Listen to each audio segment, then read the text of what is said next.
John Wojtowicz committed one of the most sensational crimes the US has ever seen. He tried to rob a bank to finance his lover's gender reassignment surgery. The failed robbery inspired the film Dog Day Afternoon and several documentaries. On 22 August 1972, John Wojtowicz and two accomplices, Salvatore Natural and Bobby Westenberg, walked into a Brookline branch of the Chase Manhattan Bank, carrying shotguns, but immediately the raid went disastrously wrong. Westenberg said he could not go through with it and walked out. The bank's safe turned out to be half empty, and one of the staff managed to raise the alarm.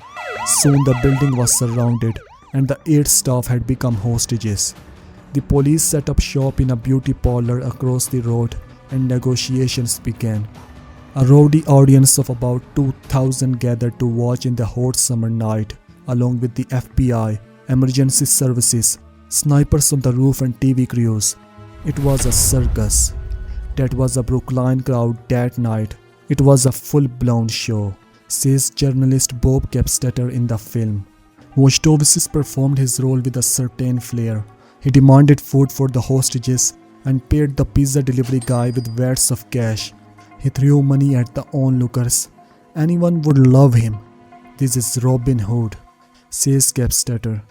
Capstetter and other journalists were able to call the bank and speak to Wojtowicz directly, and the increasingly bizarre drama was broadcast live to a city that hung on every word. 2 hours into the negotiations, Wojtowicz dictated his terms for the hostages' release. "I want them to deliver my wife here from Kings County Hospital. His name is Ernest Aaron. It's a guy. I am gay." Wojtowicz said he was robbing the bank to pay for Aaron's gender reassignment surgery.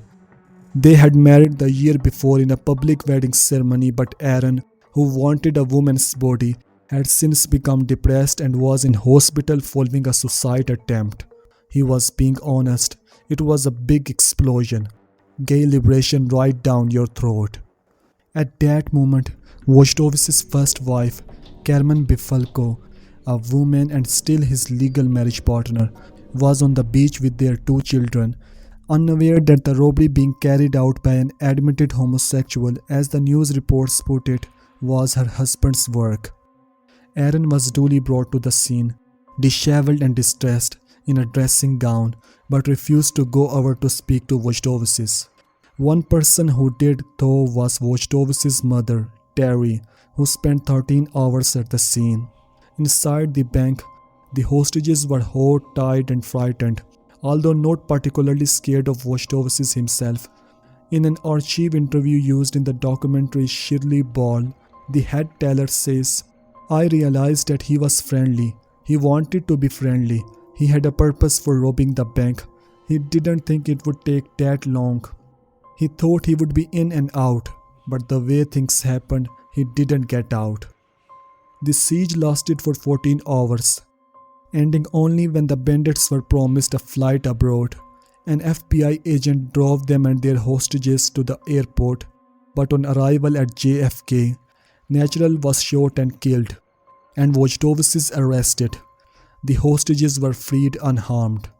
Wojtowicz was sentenced to 20 years in Lewisburg Federal Penitentiary. So when Sidney Lumet's movie Dog Day Afternoon came out in 1975, he was still in prison. He gave the money he got for his story to Aaron, who finally had surgery and became Liz Eden. Wojtowicz was very proud of that. In a TV show broadcast shortly before his early release in 1978, he tells Eden, "I don't regret doing it because it saved your life."